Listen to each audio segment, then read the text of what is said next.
तो पिछली बार हम सिंधु घाटी की रहस्यमयी दुनिया में थे, है ना? आज चलिए समय में एक लंबी छलांग लगाते हैं और एक बिल्कुल नए युग में कदम रखते हैं। सोचिए हम आ गए हैं लगभग 1500 ईसा पूर्व में। ये एक नई सुबह थी, एक ऐसी सुबह जब एक नई सांस्कृतिक लहर ने प्राचीन भारत की जमीन को छुआ और यहीं से शुरुआत होती है वैदिक युग की। और देखिए, इस युग के साथ आई एक बहुत ही गहरी आध्यात्मिक परंपरा जिसने हिंदुत्व की नींव रखी, और वो नींव थी वेद। पर एक मिनट, इन्हें सिर्फ किताबों की तरह मत समझिए। नहीं, ये तो जैसे हजारों सालों से गूंजती हुई प्राचीन ऋषियों की जीवंत आवाजें हैं। तो सवाल ये उठता है कि इस नई दुनिया को, इस नए विचार को कौन सा सिद्धांत चलाता था? इसका जवाब एक शब्द में है, ऋत, यानी ब्रह्मांडीय व्यवस्था। ये जो ऋत का कॉन्सेप्ट है ना, ये वैदिक सोच के बिल्कुल दिल में था। जरा सोचिए, एक ऐसा कॉस्मिक, मॉरल और एथिकल ऑर्डर जो सूरज के उगने से लेकर हमारे छोटे बड़े कामों तक हर चीज को एक धागे में पिरोता था। और मजे की बात यह है कि यही कॉन्सेप्ट वो बीज बना जिससे आगे चलकर धर्म का इतना विशाल पेड़ होगा। और ये ज्ञान सिर्फ कागजों पर नहीं था, नहीं, इसे जिया जाता था।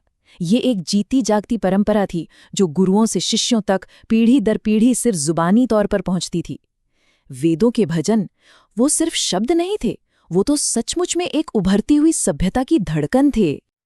अच्छा, तो ये सब सुनने में तो बहुत गहरा लगता है, पर असल में ये सभ्यता दिखती कैसी थी? रोजमर्रा की जिंदगी में क्या होता था?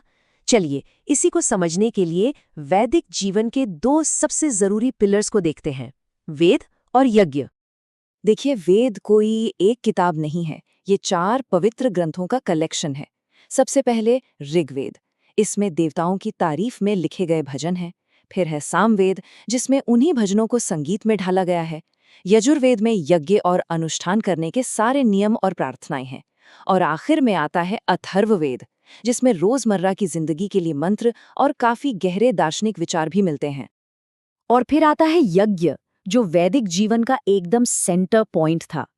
और ये सिर्फ आग में कुछ डालना नहीं था, नहीं, ये बहुत बड़े अग्नि अनुष्ठान होते थे, जहां मंत्रों और भजनों को इतने सटीक तरीके से बोला जाता था मानो आप सीधे सीधे ब्रह्मांड की शक्तियों को बुला रहे हों, उनसे बात कर रहे हों।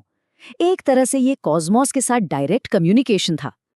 और इन यज्ञों में पूजा किसकी होती थी? प्रकृति की ही शक्तियों की, जिन्हें देवताओं का रूप दिया गया था। जैसे कि अग्निदेव, जो इंसानों और देवताओं के बीच मैसेंजर का काम करते थे। इंद्र, जो देवताओं के शक्तिशाली राजा थे। वरुण, जो ऋत यानी कॉस्मिक ऑर्डर के गार्डियन थे। और सूर्य, जो जीवन देने वाले देवता थे। लेकिन कहानी यहीं खत्म नहीं होती। आध्यात्मिक खोज सिर्फ बाहरी पूजा पाठ और यज्ञों तक ही सीमित नहीं रही। बहुत जल्द विचारों में एक नया मोड़ आने वाला था, एक और भी गहरा मोड़। जैसे जैसे समय बीता, एक बहुत ही जरूरी बदलाव आया। अब ऋषि मुनि सिर्फ बाहरी रिचुअल से आगे देखने लगे, वो गहरे सच की तलाश में अपने अंदर झांकने लगे। और उन्होंने एक सवाल पूछना शुरू किया, एक बहुत गहरा सवाल, कि क्या इन सब अनुष्ठानों से भी परे कोई अल्टीमेट ट्रुथ है?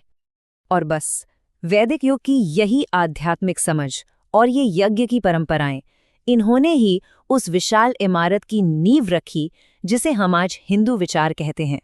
पर जैसा कि कहते हैं, ये तो बस एक शानदार शुरुआत थी। तो सवाल ये है कि इस नींव पर आखिर बना क्या? हमारी अगली पड़ताल हमें सीधे उपनिषदों की दुनिया में ले जाएगी। तो अगली बार हम उपनिषदों के उस गहरे ज्ञान में गोता लगाएंगे और परम सत्य की उस कभी न खत्म होने वाली खोज को समझेंगे, जो आज भी, हजारों साल बाद भी, लाखों लोगों को प्रेरणा देती है।